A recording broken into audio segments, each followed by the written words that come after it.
नमस्कार विद्यार्थियों, स्वागत है आप सभी का एक बार फिर हमारे YouTube चैनल पर। और आज आप जैसे देख पा रहे हो कि पीछे जो वाइट बोर्ड लगा हुआ है, आप सबकी बहुत दिनों से मांग चल रही थी कि सर वाइट बोर्ड पे कब आएंगे या बोर्ड पे कब पढ़ाएंगे। तो आज से अपन शुरुआत कर रहे हैं इस बोर्ड की और एक नई शुरुआत हम करने जा रहे हैं आज की। और जो हमने जो श्रृंखला चला रखी है NCERT से संबंधित कक्षा 11-12 की, जो हम भूगोल की बातें कर रहे हैं, उन कक्षाओं को अब और भी अच्छे बेहतरीन तरीके से और लाने का प्रयास करेंगे, क्योंकि जो संसाधन जो थे अपने पास में, अब धीरे धीरे वो संसाधन और बढ़ने लगे हैं और आप सबका प्यार मिल रहा है और आपसे मोटिवेशन बहुत मिल रहा है। तो नया नया जो कार्य है वो करने की जो प्रेरणा है वो लगातार मिलती जा रही है। तो अभी जो हमने जो श्रृंखला शुरू कर रखी है, अभी जो हमारी क्लासेज चल रही हैं वो कक्षा 12 के लिए चल रही हैं, क्योंकि कक्षा 12 बोर्ड की क्लास है और बोर्ड से संबंधित जो बातें हैं, परीक्षा से संबंधित जो बातें हैं, आपकी कैसे प्रश्न पूछे जा सकते हैं या कैसे हम बेहतरीन स्कोर हम परीक्षा के अंदर कर सकते हैं, तो उन सब से संबंधित जो बातें हैं हमारी इस श्रृंखला के अंदर चल रही हैं। अभी जो हमने जो पुस्तक चला रखी है, अभी जो दूसरी जो पुस्तक है हमारी भूगोल की, भारत लोग और अर्थव्यवस्था। भारत लोग और अर्थव्यवस्था का हमने एक अध्याय पूरा कर लिया है। उस अध्याय को आप प्लेलिस्ट में जा कर के देख सकते हैं और बहुत ही बेहतरीन तरीके से आसान भाषा में समझाने का उसको प्रयास किया है और आगे भी प्रयास ऐसा ही जारी रहेगा कि बहुत आसान भाषा में परीक्षा से संबंधित जो बातें हैं या परीक्षा में आपके जो पूछे जाते हैं वो बातें हम बताएं, ठीक है। और दूसरी बात आपको ये भी ध्यान रखनी है कि जो NCERT की जो बुक्स हैं हमारी भूगोल से संबंधित, भूगोल की जो प्रतियोगी परीक्षाएं हैं या फिर द्वितीय श्रेणी जो भर्ती है, उसके अंदर जो भी जो पार्ट है हमारा भूगोल से संबंधित, वो इन किताबों के अंदर से बहुत प्रश्न यहाँ से पूछे जाते हैं। और हमारा उद्देश्य भी यही है कि बोर्ड के विद्यार्थी जो हैं उनको तो इसका लाभ मिले ही मिले, इसके साथ में जो हमारे साथी जो द्वितीय श्रेणी अध्यापक भर्ती या प्रथम श्रेणी अध्यापक भर्ती की तैयारी कर रहे हैं, उनको भी इनसे बहुत ज़्यादा फ़ायदा मिले। एक तो विद्यार्थियों आपको ये करना है कि जब भी आप पुस्तक को पढ़ने के लिए बैठें तो आप अपने साथ में जो बुक है हमारी भारत लोग और अर्थव्यवस्था, वो हमेशा साथ में लेकर के बैठें और उसको मेरे साथ साथ में उसको पढ़ते जाएं, ताकि पढ़ने में चीज़ें क्या लगें, फिर आसान लगें। और जो हमारी जो NCERT की बुक की जो विशेषता है कि हर लाइन जो है वो एक प्रश्न है और आप जितनी बार उसको पढ़ोगे आप उतनी बार उसमें नई चीज़ें आपको देखने को मिलेंगी।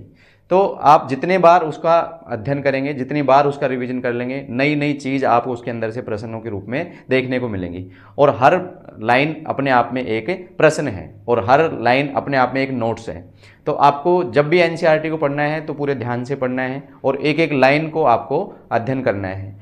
कहीं से भी प्रश्न आपका पूछा जा सकता है। और विशेष तौर पे जो मेरे साथी प्रतियोगी परीक्षाओं की तैयारी कर रहे हैं, उनके लिए तो विशेष ये बात ध्यान रखनी है कि आपकी जो परीक्षा है वो उसका पैटर्न कुछ ऐसा ही हो गया है कि हर NCERT की लाइन आपके लिए इम्पोर्टेंट हो जाती है।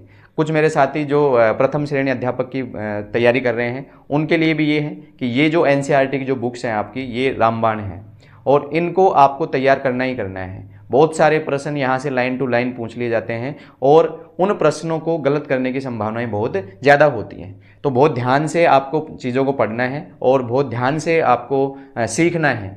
और मेरा प्रयास ये रहेगा कि आपको बहुत ही शानदार तरीके से भूगोल की तैयारी करवाएं, चाहे बोर्ड के विद्यार्थी हों, चाहे मेरे साथी जो तैयारी कर रहे हैं वो विद्यार्थी हों। तो सबके लिए ही ये प्रयास है कि बहुत ही बेहतरीन तरीके से आपको भूगोल का अध्ययन करवाया जाए और वो भी आसान भाषा में, ठीक है। तो अभी जो हमने श्रृंखला शुरू कर रखी है वो जो हमारी जो दूसरी पुस्तक है उसकी जो पाठ चल रहा है हमारा कौन सा, मानव बस्तियाँ। और इससे संबंधित जो एक जो क्लास है वो हमने पहले ले ली है, आप उसको प्लेलिस्ट में जा करके देख सकते हो। तो आइए आज की क्लास की हम शुरुआत करते हैं। आज की जो क्लास है हमारी मानव बस्तियों से संबंधित दूसरी क्लास है और इसमें हम मुख्य रूप से बात करेंगे कि जो ग्रामीण जो बस्तियां हैं हमारी, कौन सी बस्तियों की बात करेंगे भाई, हम ग्रामीण बस्तियों के बारे में यहाँ विशेष रूप से बात करने वाले हैं। और ग्रामीण बस्तियां क्या हैं ये तो हमने पहले बता दिया कि ग्रामीण बस्तियां इनमें प्राथमिक क्रियाकलाप करने वाले जो लोग हैं वो ज़्यादा रहते हैं और अधिकांश लोगों का जो संबंध होता है वो कृषि से होता है और वहाँ जनसंख्या भी कम होती है और वहाँ जो मकान होते हैं वो बिखरे हुए रूप में होते हैं, जनसंख्या घनत्व भी कम होता है। तो इन विशेषताओं के बारे में तो हमने पहले बात कर ली है प्रथम क्लास में। आज जो हम बात करने जा रहे हैं विशेष रूप से वो है ग्रामीण बस्तियों के प्रकार से संबंधित, जैसा कि आप ब्लैक बोर्ड के ऊपर देख पा रहे हैं। तो आज जो हम बात कर रहे हैं वो किसकी बात करेंगे भाई? ग्रामीण बस्तियों के प्रकार के बारे में हम आज बात करने वाले हैं। तो सबसे पहले तो यही प्रश्न पूछा जा सकता है आपसे परीक्षा में, छोटा प्रश्न 1 नंबर का या 2 नंबर का आपसे प्रश्न पूछा जा सकता है कि ग्रामीण बस्तियों के प्रकार कितने हैं, नाम लिखने हैं, कितने प्रकार हैं और उनके क्या लिखने हैं, नाम लिखने हैं। तो मैं आपको बता दूं विद्यार्थियों, ग्रामीण बस्तियों के कितने प्रकार देखने को मिलते हैं? हमें 4 प्रकार हमें देखने को मिलते हैं। तो कितने प्रकार हैं ग्रामीण बस्तियों के? 4 प्रकार हमें देखने को मिलते हैं। और ये जो चारों प्रकार हैं इनके आपको नाम याद रखने हैं। कौन कौन से प्रकार हैं? पहला जो प्रकार है वो कौन सा है? गुच्छित बस्तियां। कौन सी बस्तियां? गुच्छित बस्तियां, या इन्हीं बस्तियों को हम किस नाम से जानते हैं भाई? संकुलित बस्तियों के नाम से भी इनको हम जानते हैं। तो गुच्छित कह दो, चाहे संकुलित कह दो, या फिर इसको अकेंद्रित बस्तियों के नाम से जाना जाता है। तो गुच्छित बस्तियां, संकुलित बस्तियां अथवा अकेंद्रित बस्तियां इनको हम कहते हैं। लेकिन इंग्लिश में इसके लिए एक ही शब्द आपको देखने को मिलेगा, वो क्या है? Clustered settlement. क्या मिलेगा इंग्लिश में? Clustered settlement. तो ज़्यादा बेटर है कि आप कौन सा नाम याद करो? इंग्लिश वाला नाम याद करो, ताकि परीक्षा में अगर पूछा जाए तो हमें ध्यान रहे। हिंदी में तो इसके बहुत सारे नाम आपको देखने को मिल सकते हैं, लेकिन फिर भी बोर्ड के विद्यार्थियों ऐसे जो शब्द हैं हमारे पास में, इनको आपको जरूर याद रखना है। कौन सी बस्तियां हैं ये? इनको गुच्छित बस्तियां भी कहते हैं, इनको संकुलित बस्तियां भी कहते हैं, इनको हम अकेंद्रित बस्तियां भी कहते हैं, या फिर इनको एक नाम और भी हम कह सकते हैं, सन्नत बस्तियां। किस नाम से जानते हैं हम इसको? सन्नत बस्तियों के नाम से भी हम इनको जानते हैं। ठीक है। दूसरी जो बस्तियां हैं वो कौन सी हैं? अर्धगुच्छित बस्तियां। कैसी बस्तियां हैं ये? अर्धगुच्छित हैं, अथवा इसको क्या कहते हैं हम? विखंडित बस्तियां भी इनको कहते हैं। इंग्लिश में क्या नाम है इसका? सेमी क्लस्टर्ड बस्तियां इनको हम कहते हैं। ठीक है। तो अर्धगुच्छित बस्तियां, विखंडित बस्तियां या सेमी क्लस्टर्ड बस्तियां। तीसरी जो बस्ती है हमारी वो कौन सी है? पल्लीकृत बस्तियां। कौन सी बस्तियां हैं? पल्लीकृत बस्तियां या हेमलेट इनको हम कहते हैं इंग्लिश में। तो कौन सी बस्तियां हो गई ये? पल्लीकृत बस्तियां। और जो चौथी जो है वो क्या है? परिक्षिप्त अथवा एकाकी बस्ती। तो इस प्रकार से हमने देखा कि जो ग्रामीण जो बस्तियां हैं उनको हम कितने प्रकारों में बांटते हैं? तो 4 प्रकारों में उनको हम बांटते हैं। तो मेरे साथ साथ में आपको बोलना है, पहली जो बस्ती है वो कौन सी है? गुच्छित, संकुलित या अकेंद्रित बस्ती। दूसरी कौन सी है? अर्धगुच्छित अथवा विखंडित बस्ती। तीसरी कौन सी है? पल्लीकृत बस्ती। और चौथी कौन सी है? परिक्षिप्त अथवा एकाकी बस्ती। ठीक है। तो अब हम समझते हैं कि सर ये जो बस्तियां हैं ये होती कैसी हैं, इनका स्वरूप कैसा होता है, कौन सी बस्ती को हम गुच्छित कहेंगे, कौन सी बस्ती को हम अर्धगुच्छित कहेंगे, कौन सी बस्ती को हम पल्लीकृत बस्ती कहेंगे और कौन सी बस्ती को हम परिक्षिप्त अथवा एकाकी बस्ती कहेंगे। तो सबसे पहले हम इसको देखते हैं कि कौन कौन सी बस्तियां कैसे कैसे होती हैं, फिर उसके बाद में हम बात करेंगे हमारी पाठ्य पुस्तक के हिसाब से। ठीक है। तो आइए शुरुआत करते हैं पहले गुच्छित बस्ती। गुच्छित बस्ती क्या होती है? गुच्छित बस्ती को देखते हैं हम। तो गुच्छित बस्ती क्या होती है भाई? ये नाम से स्पष्ट है, गुच्छित है, संकुलित है, या फिर यहाँ जो नाम दिखा है सन्नत बस्तियां। कैसी बस्तियां हैं ये? सन्नत। सन्नत का मतलब क्या होता है? यहाँ जो मकान है, यहाँ क्या है भाई? मकान जो है ये कहाँ होते हैं? पास पास में होते हैं। ऐसी जो बस्तियां जिनमें मकान कहाँ होते हैं?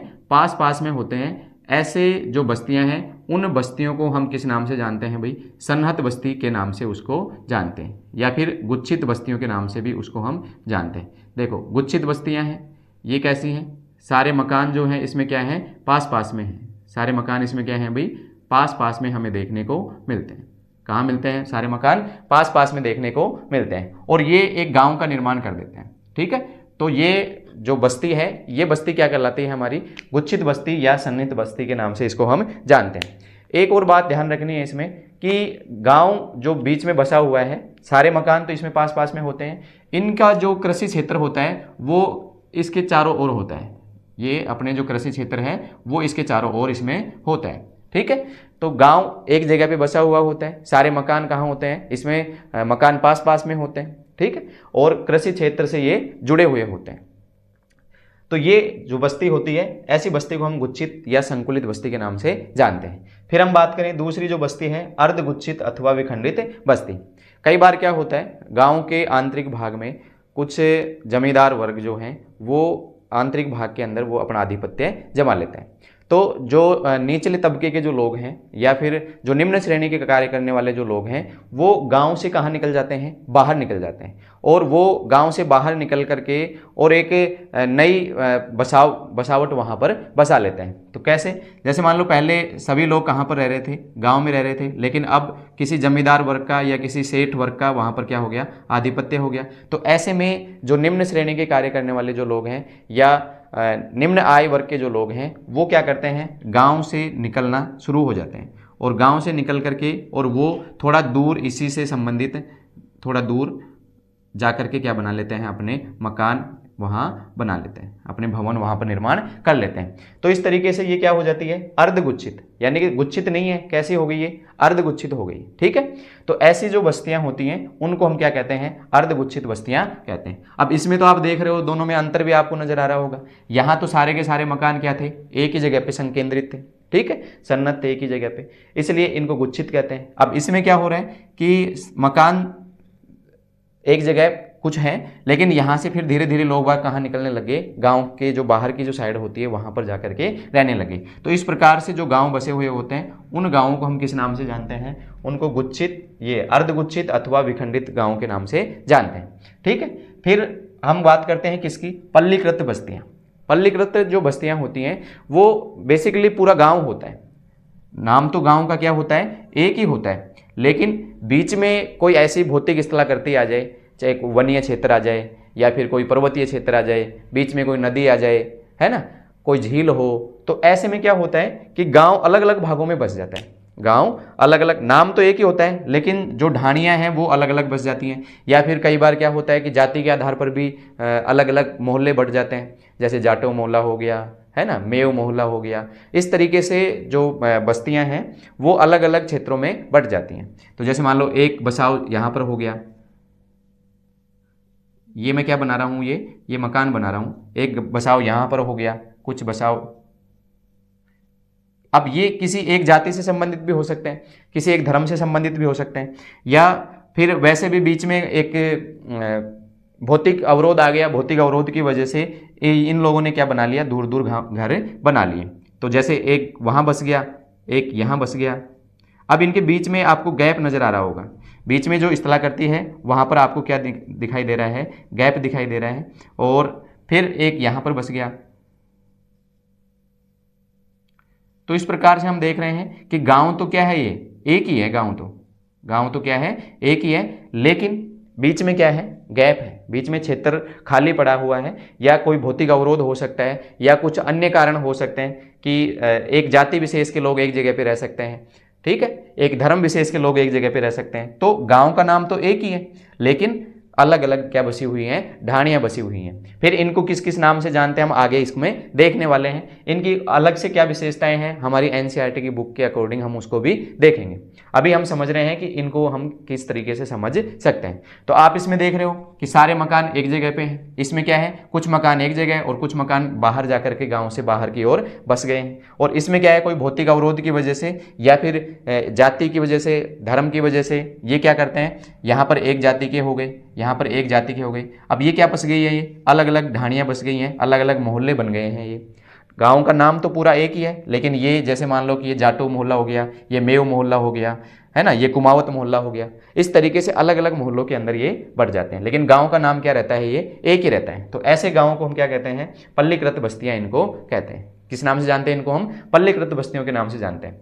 फिर आगे हम बात करते हैं कौन सी बस्तियों की, परिक्षिप्त अथवा एकाकी बस्तियाँ। नाम से स्पष्ट है कौन सी बस्तियां हैं, एकाकी बस्तियां हैं। तो एकाकी का मतलब क्या है कि यहाँ जो मकान है वो दूर दूर बने हुए हैं, दूर दूर बने हुए हैं। जैसे मान लो कि ये किसी का खेत है और इधर ये किसी अन्य व्यक्ति का खेत है, ये किसी अन्य व्यक्ति का खेत है। तो यहाँ जैसे मान लो कि खेत के बीच में ही क्या बना लिया, अपना मकान बना लिया, यहाँ पर मकान बना लिया, इसने अपना मकान यहाँ खेत में बना लिया, है ना। तो ऐसे जो गांव होते हैं, ऐसे जो बस्तियां होती हैं, उनको हम परिक्षिप्त अथवा एकाकी बस्ती के नाम से उनको हम जानते हैं। तो अपने अपने अलग अलग खेतों के अंदर क्या बना लिए, अपने मकान बना लिए। ऐसी जो स्थलाकृतियाँ हैं, ऐसे जो गांव हैं, वो हमें कहाँ पर देखने को मिलते हैं? ज़्यादातर जो पर्वतीय जो क्षेत्र होते हैं, पर्वतीय भागों के अंदर ऐसे परिक्षिप्त अथवा एकाकी बस्तियाँ हमें देखने को मिलती हैं। तो ये मुख्य रूप से हमने बात की ग्रामीण बस्तियों के प्रकारों की और उनको समझने का प्रयास किया कि ये किस प्रकार की होती हैं। ठीक है, तो गुच्छित में सारे मकान क्या मिलेंगे? एक जगह पे मिलेंगे, चारों ओर जो क्षेत्र है वो कृषि से संबंधित रहेगा। फिर किसी जमींदार वर्ग का आधिपत्य हो गया गांव के आंतरिक भाग में, तो जो निम्न आय वर्ग के जो लोग हैं या निम्न श्रेणी के जो लोग हैं वो गांव से निकल करके कहाँ चले जाते हैं? बाहर की ओर जाकर के अपने मकान बना लेते हैं। फिर इसमें कोई भौतिक अवरोध की वजह से यहाँ पर क्या अलग अलग ढाणियाँ बस जाती हैं, है ना। इनको पाना, पाड़ा, पल्ली, इनको अलग अलग नामों से हम इनको जानते हैं। अभी हम देखेंगे इनकी सबकी विशेषताओं के बारे में, क्या क्या विशेषताएं होती हैं। अभी तो सिर्फ हम इनको समझने का प्रयास कर रहे हैं। और फिर जो परिक्षिप्त अथवा एकाकी बस्तियां होती हैं, नाम से स्पष्ट है, एकाकी है, मतलब ये अलग अलग क्षेत्रों के अंदर बसी हुई होती हैं। ठीक है, तो ये आपने समझा होगा। इसको इस तरीके से हम याद रख सकते हैं कि ग्रामीण बस्तियों के प्रकारों को। कितने प्रकार होते हैं भाई, एक बार आपको कमेंट बॉक्स में जरूर लिख करके बताना है। अब हम बात करते हैं आगे की जो विशेषताएं हैं इनकी, जो हमारी जो पुस्तक है उस पुस्तक के अकॉर्डिंग कि सर गुच्छित या संकुलित अथवा आकेंद्रित जो बस्तियां हैं वो हम किसे कहते हैं, और अर्धगुच्छित अथवा जो ये विखंडित बस्तियां हैं ये हम किसे कहते हैं, पल्लीकृत बस्तियां क्या होती हैं, और परिक्षिप्त बस्तियां हम किसे कहते हैं। हम अब पुस्तक के अनुसार हम बात करेंगे, जो हमारी जो पाठ्य पुस्तक है उस पाठ्य पुस्तक के अनुसार हम बात करेंगे। ठीक है, तो सबसे पहले हम शुरुआत करते हैं किसकी? गुच्छित बस्तियों की। सबसे पहले हम किसकी बात करेंगे भाई? गुच्छित बस्तियों की, या इंग्लिश में इनको क्या कहा जाता है? क्लस्टर्ड बस्ती के नाम से भी हम इसको जानते हैं। तो आप अपने पास में अपनी पुस्तक लेकर के अवश्य बैठें और उस पुस्तक को ध्यान से पढ़ें। एक एक लाइन आपके लिए इंपॉर्टेंट हो सकती है। हालांकि प्रश्न जो आएगा, प्रश्न तो मैंने आपको बता दिया कि किस प्रकार से प्रश्न पूछा जा सकता है, लेकिन फिर भी कुछ छोटे प्रश्न जो हैं वो इनकी विशेषताओं से संबंधित हमसे पूछे जा सकते हैं। ठीक है, तो अब पाठ्य पुस्तक को हम जब देखते हैं तो उसमें देखते हैं हम कि गुच्छित ग्रामीण बस्ती में घरों का एक संगत या संकुलित रूप से निर्मित क्षेत्र होता है। इस प्रकार के गांव में रहन सहन का जो सामान्य क्षेत्र स्पष्ट होता है और चारों ओर फैले क्या होते हैं? खेत होते हैं, जैसा कि हमने पहले देखा था। फिर एक जो इसमें ध्यान रखना है, इसमें जो कुछ प्रारूप हमें देखने को मिलते हैं। क्या मिलते हैं? इसमें कुछ प्रारूप हमें देखने को मिलते हैं, जैसे नाम लिखा हुआ है अपने, आयताकार प्रारूप है, अरीय प्रारूप है, रैखिक प्रारूप है। कौन कौन से प्रारूप देखने को मिलते हैं? तो यहाँ देखते हैं हम, आयताकार प्रारूप, बस्तियों का जो प्रारूप है वो कैसा होता है? आयताकार प्रारूप होता है, या फिर कैसा होता है? रेखीय प्रारूप होता है, या फिर कैसा होता है? अरीय प्रारूप होता है। ये क्या होते हैं? आयताकार प्रारूप है, रेखीय प्रारूप है, अरीय प्रारूप है। तो इनको हम समझते हैं कि ये किसे हम आयताकार प्रारूप कहते हैं, रेखीय प्रारूप क्या होता है, अरीय प्रारूप क्या होता है। देखिए, आयताकार प्रारूप क्या होता है? जैसे मान लो इधर से एक सड़क जा रही है, और यहाँ से एक सड़क जा रही है, और ऐसे में जो गांव है कहाँ पर बसता है अभी? सड़क के किनारे किनारे पे क्या बस जाता है? गांव बस जाता है। सड़क के किनारे किनारे पे क्या बस जाता है? यहाँ पर गांव बस जाते हैं। और ऐसे जो प्रारूप बनते हैं उन प्रारूपों को हम क्या कहते हैं? आयताकार प्रारूप कहते हैं। कैसे प्रारूप कहते हैं इनको? हम आयताकार प्रारूप के नाम से इसको हम जानते हैं। तो कैसा प्रारूप बन रहा है ये? आयताकार प्रारूप ये बन रहा है। ये इस प्रारूप को हम क्या कहते हैं? आयताकार प्रारूप कहते हैं। फिर दूसरा जो प्रारूप है हमारे सामने वो कौन सा है? रेखिक प्रारूप, रेखीय प्रारूप। रेखीय प्रारूप, जैसे मान लो इधर कोई सड़क जा रही है, या फिर ये कोई रेल मार्ग हो सकता है, या फिर ये कोई नदी हो सकती है। तो नदी एक रेखीय रूप में जा रही है, और इस रेखीय के पास में यहाँ पर क्या बस गई? बस्तियाँ बस गई। यहाँ पर क्या बस गई? बस्तियाँ बस गई। तो ऐसी जो बस्तियाँ होती हैं उन बस्तियों को हम किस नाम से जानते हैं भाई? रेखीय बस्ती के नाम से उनको हम जानते हैं। किस नाम से जानते हैं हम? रेखीय बस्ती के नाम से उनको जानते हैं। ठीक है, तो ये कौन सा प्रारूप हो गया? रेखीय प्रारूप। और ये कौन सा प्रारूप हो गया? आयताकार प्रारूप बस्ती का हो गया। और तीसरा कौन सा है? अरीय प्रारूप। ये अरीय प्रारूप क्या होता है? देखो, जैसे मान लो कि ये कोई गांव है और यहाँ से चारों ओर क्या निकल रही हैं? सड़कें निकल रही हैं। चारों ओर क्या जा रहे हैं? मार्ग जा रहे हैं। तो यहाँ गाँव की स्थिति हो जाती है। गाँव इधर बस जाते हैं, यहाँ इसके साथ साथ में सड़क के किनारे किनारे यहाँ बस गए, यहाँ बस गए, यहाँ बस गए। तो ये जो प्रारूप है ये कौन सा प्रारूप है? अरीय प्रारूप। कौन सा प्रारूप है ये? अरीय प्रारूप इसको हम कहते हैं। ठीक है, तो ऐसे जो प्रारूप हमें देखने को मिलते हैं ये प्रारूप क्या है, अरीय प्रारूप है। कैसे प्रारूप है, अरीय प्रारूप इनको हम कहते हैं। ठीक है, तो कितने ये जो गुच्छित बस्तियां हैं इनके अलग अलग प्रारूप हमें देखने को मिलते हैं। ये कौन सा प्रारूप हो गया, आयताकार प्रारूप हो गया। ये कौन सा हो गया, रैखिक प्रारूप हो गया। ये कौन सा हो गया, अरीय प्रारूप हो गया। तो ये आपको ध्यान रखना है। आपसे क्वेश्चन पूछ ले कि गुच्छित, संकुलित अथवा आकेंद्रित जो बस्तियां होती हैं उनमें कौन कौन से मकानों के प्रारूप या गांव के जो प्रारूप हैं वो कैसे देखने को मिलते हैं। तो क्या लिखना है अपने को, आयताकार प्रारूप, रेखीय प्रारूप और अरीय प्रारूप हमें देखने को मिलते हैं। ठीक है, और जो विशेषता है इसकी और क्या ध्यान रखेंगे हम यहाँ पर, और क्या ध्यान रखना है, ऐसी जो बस्तियां होती हैं, कौन सी बस्तियां, सन्नत जो बस्तियां होती हैं, ये हमें कहाँ पर देखने को मिलती हैं, ये उपजाऊ जो मैदान है, कैसे मैदान है, उपजाऊ जो जलोढ़ मैदान है, उत्तरी पूर्वी राज्यों में ये पाई जाती हैं। तो भारत में ये कहाँ पाई जाती हैं, उपजाऊ जलोढ़ मैदान। कहाँ पाई जाती हैं ये, उपजाऊ जलोढ़ मैदान या तथा उत्तरी पूर्वी राज्यों में ऐसी बस्तियां हमें देखने को मिलती हैं। तो कहां पर भारत में ये बस्तियां कहां पर पाई जाती हैं भाई, उपजाऊ जलोढ़ मैदानों में पाई जाती हैं और उत्तरी पूर्वी राज्यों के अंदर ये बस्तियां पाई जाती हैं। ठीक है, कई बार क्या होता है, कई बार लोग सुरक्षा कारणों से भी ऐसी बस्तियों का निर्माण करते हैं, गुच्छित बस्तियों का निर्माण करते हैं। जैसे हमने ग्रामीण बस्तियों को, बसाव को प्रभावित करने वाले कारकों में भी सुरक्षा संबंधी कारकों की बात की थी। तो कई बार ऐसे कारकों की वजह से भी लोग ऐसे सन्नत बस्तियों का निर्माण करते हैं। और आपको भी उदाहरण ध्यान रखना है कि मध्य भारत में के जो बुंदेलखंड प्रदेश है, मध्य भारत का कौन सा प्रदेश है, बुंदेलखंड प्रदेश, बुंदेलखंड प्रदेश, और दूसरा नागालैंड राज्य, दूसरा कौन सा है, नागालैंड राज्य। यहाँ पर जो हमें गांव देखने को मिलते हैं वो कैसे देखने को मिलते हैं भाई, गुच्छित, संकुलित अथवा आकेंद्रित गांव देखने को हमें मिलते हैं। तो सुरक्षा संबंधी कारणों की वजह से बुंदेलखंड प्रदेश और नागालैंड प्रदेश में हमें सन्नत गांव देखने को मिलते हैं। तो आपसे प्रश्न पूछा जा सकता है, कुछ ऐसा प्रैक्टिकली प्रश्न आपसे पूछा जा सकता है कि मान लो आप नागालैंड घूमने के लिए जा रहे हैं, या मान लो आप नागालैंड गए हैं घूमने के लिए, या बुंदेलखंड आप घूमने के लिए जा रहे हैं, तो वहाँ ग्रामीण बस्तियों का कौन सा प्रकार आपको देखने को मिलेगा। तो आपको प्रश्न बताना है कि ग्रामीण बस्तियों का कौन सा प्रकार वहां देखने को मिलता है। तो आपसे पूछा जाए कि मान लो आप बुंदेलखंड घूमने के लिए जा रहे हैं और वहां आप ग्रामीण क्षेत्र में गए हो, तो वहां पर आपको कौन सा ग्रामीण क्षेत्र का प्रकार हमें देखने को मिलता है। तो आपको भी कमेंट बॉक्स में लिखना है कि बुंदेलखंड प्रदेश और नागालैंड में जब हम घूमने जाएंगे तो वहां हमें कौन से ग्रामीण क्षेत्र देखने को मिलते हैं। तो कौन से मिलेंगे भाई, आपको ये कमेंट बॉक्स के अंदर बताना है। ठीक है, फिर यहाँ पर आगे देखते हैं अपन, राजस्थान में जल के अभाव में उपलब्ध जल संसाधनों के अधिकतम उपयोग ने सन्नत बस्तियों को क्या बना दिया है, अनिवार्य बना दिया। राजस्थान के अंदर विशेष तौर पे जो पश्चिमी राजस्थान है हमारा, उसे पश्चिमी राजस्थान में क्या है, पश्चिमी राजस्थान में जल का अभाव है। तो वहाँ जहाँ पर भी जल की प्राप्ति होती है तो वहाँ उस जल की प्राप्ति के स्रोत के आसपास में ऐसी सन्नत बस्तियों का निर्माण हो जाता है। ठीक है, तो ये हमारी जो मुख्य बातें थी वो किससे संबंधित थी, ये गुच्छित बस्तियों से संबंधित। तो 2-3 इसकी विशेषताएं आपको ध्यान रखनी है। एक तो इसमें मकान जो होते हैं वो पास पास में होते हैं।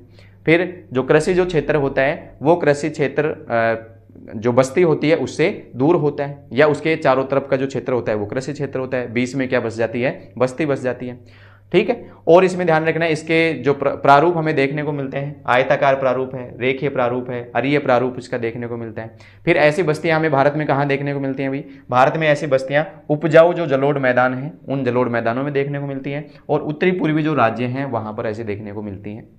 और इसमें और भी क्या ध्यान रखना है अपने को कि सुरक्षा संबंधी कारणों की वजह से, कौन से कारणों की वजह से, सुरक्षा संबंधी कारणों की वजह से ऐसी बस्तियां जो हैं वो बुंदेलखंड प्रदेश और नागालैंड प्रदेश में पाई जाती हैं। तो ऐसी बस्तियां सुरक्षा संबंधी कारणों की वजह से कहाँ, बुंदेलखंड प्रदेश और नागालैंड प्रदेश में देखने को मिलती हैं। अगर हम बात करें हमारे राजस्थान की, तो राजस्थान का जो पश्चिमी जो क्षेत्र है वो क्या है, मरुस्थलीय भाग है, और उस मरुस्थलीय भूभाग में ऐसी जो बस्तियां हैं वो हमें कहाँ पर देखने को मिलती हैं भाई, जहाँ पानी का जो स्रोत होता है उस पानी के स्रोत के पास में ऐसी बस्तियां हमें देखने को मिलती हैं। तो ये बातें हमें ध्यान रखनी है किससे संबंधित भाई, जो हमारी जो गुच्छित या सन्नत जो बस्तियां हैं उनसे संबंधित हमने बात की है। आई होप कि आपको समझ में आ रहा होगा। हम पुस्तक के अकॉर्डिंग भी चल रहे हैं और आप वैसे भी इसको समझने का प्रयास कर रहे हैं। ठीक है, तो अभी जो बात की अपन ने सन्नत बस्तियों के बारे में, अब हम बात कर रहे हैं जो दूसरी जो बस्तियां हैं हमारी, उनके बारे में। कौन सी बस्तियों के बारे में बात कर रहे हैं? दूसरी जो बस्तियां हैं, उन दूसरी बस्तियों को हम किस नाम से जानते हैं? अर्धगुच्छित के नाम से। कौन सी बस्तियां हैं ये? अर्धगुच्छित। अर्धगुच्छित बस्तियां क्या होती हैं ये हमने पहले ही देख लिया कि अर्धगुच्छित बस्तियां हम किसे कहते हैं। अब हम बात कर रहे हैं पाठ्य पुस्तक के अकॉर्डिंग क्या है। देखो, अर्धगुच्छित अथवा विखंडित बस्तियां परिक्षिप्त बस्ती के किसी सीमित क्षेत्र में गुच्छित होने की प्रवृत्ति का परिणाम है। क्या है ये? अर्धगुच्छित बस्तियां विखंडित बस्तियां या परिक्षिप्त बस्ती के किसी सीमित क्षेत्र में गुच्छित होने की प्रवृत्ति का परिणाम है। जैसे मान लो परिक्षिप्त बस्तियों की बात की थी अपन ने, एक मकान यहाँ बन गया, एक मकान यहाँ बन गया, एक मकान यहाँ बन गया। अब धीरे धीरे क्या होता रहता है, जैसे इनकी संख्या बढ़ती रहती है तो इनके आसपास में क्या बनने लग जाते हैं? मकान बनने लग जाते हैं। इनके आसपास में क्या बनने लग जाते हैं? मकान बनने लग जाते हैं। और धीरे धीरे ये पूरा का पूरा क्षेत्र क्या हो जाता है? सन्नत हो जाता है और कुछ इसके दूर थोड़ा सा बस जाते हैं। तो ऐसी बस्ती धीरे धीरे किस में परिवर्तित हो जाती है? पहले तो कैसी थी ये? परिक्षिप्त थी। पहले तो मकान सारे दूर दूर थे, लेकिन अब धीरे धीरे क्या हो गया कि एक जगह पर आकर के लोग रहने लगे। तो ऐसी बस्ती, देखो यहाँ पर बस्ती का निर्माण हो गया और यहाँ पर भी किसका निर्माण हो गया? बस्ती का निर्माण हो गया। ठीक है, तो ऐसी जो बस्ती होती है, गांव का नाम एक ही है, ये बात ध्यान रखनी है। यहाँ पर गांव का नाम क्या है? एक ही है। तो ऐसी बस्ती को हम क्या कहते हैं? अर्धगुच्छित बस्ती के नाम से जानते हैं। आगे देखते हैं अपन। अधिकतर ऐसा प्रारूप किसी बड़े सन्नत गांव के संपृथकन अथवा विखंडन के परिणाम स्वरूप भी उत्पन्न हो सकता है। ठीक है, तो क्या हो सकता है कि जो सन्नत गांव है, इस सन्नत गांव में से जैसे मान लो कि यहाँ से कुछ लोग निकल करके और बाहर चले गए, बाहर की ओर चले गए। अब ऐसा क्यों होता है? तो उस कारण को भी देखते हैं पुस्तक के अकॉर्डिंग हमें। ऐसी स्थिति में ग्रामीण समाज के एक अथवा अधिक वर्ग स्वेच्छा से अथवा बलपूर्वक मुख्य गुच्छ अथवा गांव से थोड़ी दूरी पर रहने लगते हैं। ऐसी स्थितियों में आमतौर पर जमींदार और अन्य प्रमुख समुदाय मुख्य गांव के केंद्रीय भाग पर आधिपत्य कर लेते हैं। जमींदार जो वर्ग है वो क्या करता है भाई? जो केंद्रीय जो भाग होता है गांव का, उस पर क्या कर लेता है? आधिपत्य कर लेता है। जबकि समाज के निचले तबके के लोग और निम्न कार्यों में संलग्न लोग गांव के कौन से हिस्से में चले जाते हैं? बाहरी हिस्से में चले जाते हैं। जैसा कि हमने बात की कि जो निम्न श्रेणी के जो लोग हैं वो कौन से हिस्से में चले जाते हैं? गाँव के बाहरी हिस्से में चले जाते हैं। फिर आपको ध्यान ये रखना है कि ऐसी जो बस्तियाँ हैं, ऐसी बस्तियाँ हमें भारत में कहाँ देखने को मिलती हैं? तो ये बात ध्यान रखनी है अपने को। ऐसी जो बस्तियाँ हैं वो गुजरात, कहाँ पर देखने को मिलती हैं भाई? ये ऐसी जो बस्तियां हैं वो हमें गुजरात के मैदान और राजस्थान के कुछ भागों में देखने को मिलती हैं। ऐसी जो बस्तियां हैं वो गुजरात के मैदान एवं राजस्थान के कुछ भागों में देखने को मिलती हैं। कहाँ देखने को मिलती हैं? राजस्थान के कुछ भागों में हमें ऐसी बस्तियां देखने को मिलती हैं। अन्य कहीं भी मिल सकती हैं, लेकिन हमारी पाठ्य पुस्तक में गुजरात के मैदान और राजस्थान का दे रखा है, इसलिए हमें ध्यान क्या रखना है कि गुजरात के मैदान और राजस्थान में किस प्रकार की बस्तियां देखने को मिलती हैं? अर्धगुच्छित बस्तियां हमें देखने को मिलती हैं। ठीक है, अब हम बात करते हैं जो तीसरा जो प्रकार था हमारा, पल्लीकृत बस्तियां। कौन सा प्रकार था भाई? तीसरा, पल्लीकृत बस्तियां। उन पल्लीकृत बस्तियों के बारे में देखते हैं हम कि पल्लीकृत बस्तियां क्या होती हैं और उनकी विशेषताएं क्या है। ठीक है, तो तीसरा जो प्रकार है हमारा कौन सा है? पल्लीकृत बस्तियां। अच्छे से समझते हुए चलेंगे हम एक एक बिंदु को। पल्लीकृत बस्तियां कौन सी बस्तियां हैं? ये पल्लीकृत बस्तियां हैं। देखो, पल्लीकृत बस्तियां क्या होती हैं? कई बार भौतिक रूप से एक दूसरे से पृथक अनेक इकाइयों में बढ़ जाती हैं, किंतु उन सब का नाम क्या रहता है? एक रहता है। मैंने आपको बताया था कि कोई भौतिक ऐसा अवरोध आ गया, कोई पर्वतीय भूभाग आ गया, कोई वन्य क्षेत्र आ गया, या फिर कोई नदी आ गई, तो इसकी वजह से गांव अलग अलग भागों में बढ़ जाता है।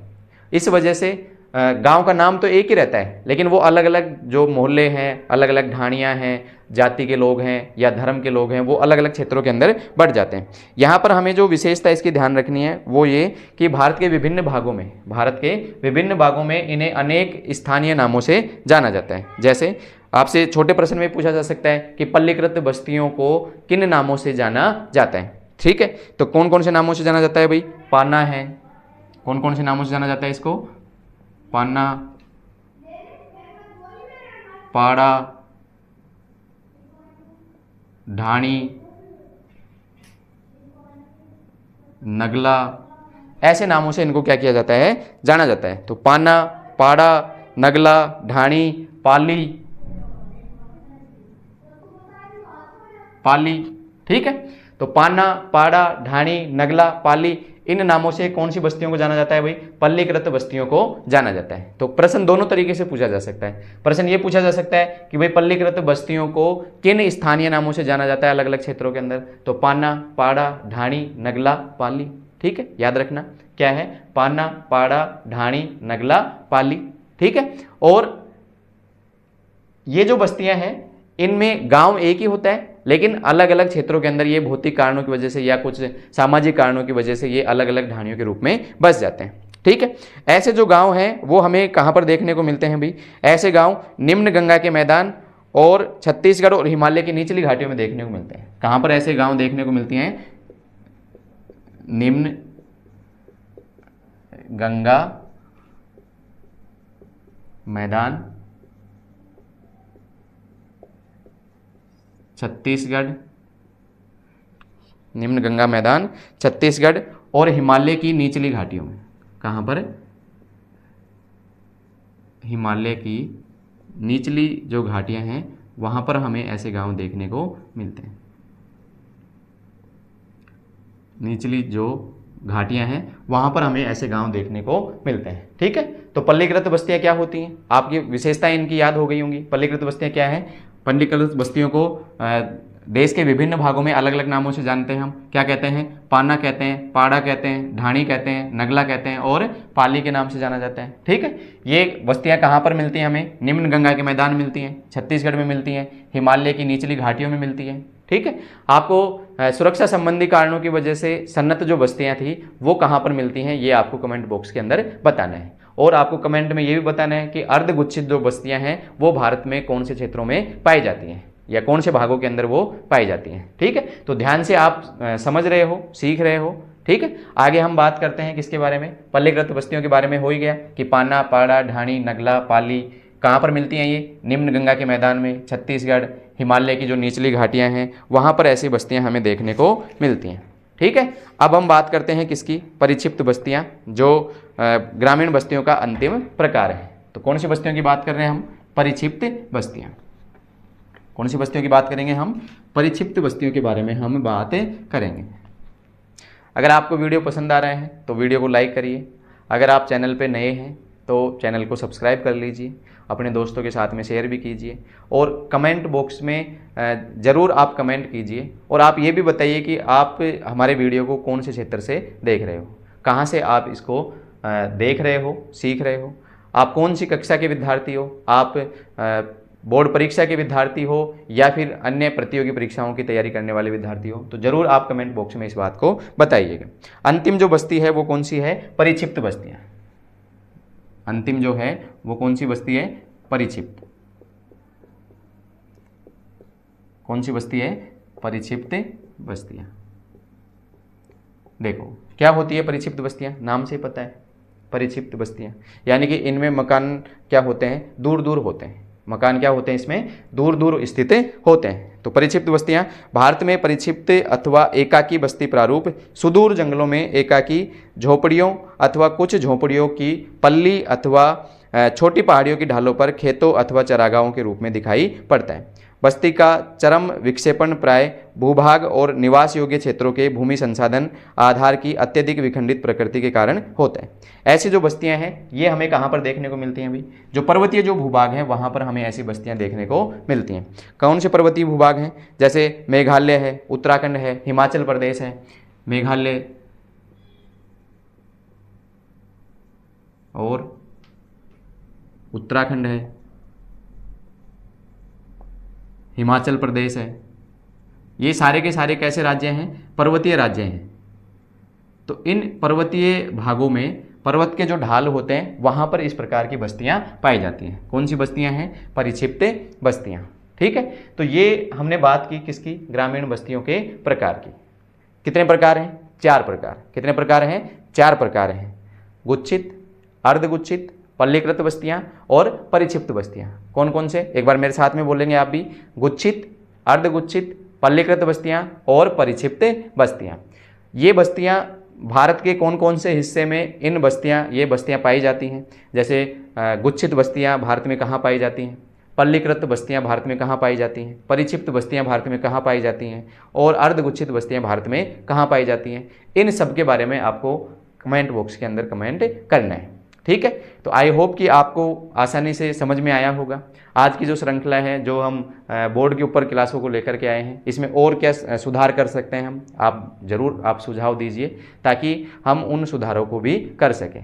और आप क्या सोचते हो इन सब के बारे में, और आप किस तरीके से आपको समझ में आ रहा है कि नहीं आ रहा है, कमेंट बॉक्स में आप ज़रूर ये बताइए। ठीक है, तो आज के लिए इतना ही, दीजिए इजाज़त। अब मिलते हैं हम अगले वीडियो में ऐसे ही क्लासों के साथ में, और ऐसे ही बेहतरीन तरीके से आसान भाषा में हम बिंदुओं को पढ़ेंगे। और इससे के बाद में हम नगरीय क्षेत्रों के बारे में बात करेंगे। नगर जो हैं, क्या नगर होते हैं, किसे हम नगर कहते हैं, और भारत में किस प्रकार के नगर पाए जाते हैं, कौन कौन से प्रकार के नगर पाए जाते हैं। ठीक है, तो आई होप कि आपको समझ में आया होगा। अगर आपको समझ में आया है तो चैनल को सब्सक्राइब कर लीजिए, लाइक बटन को दबा दीजिए, है ना, और अपने दोस्तों के साथ में वीडियो को शेयर कर दीजिए। धन्यवाद।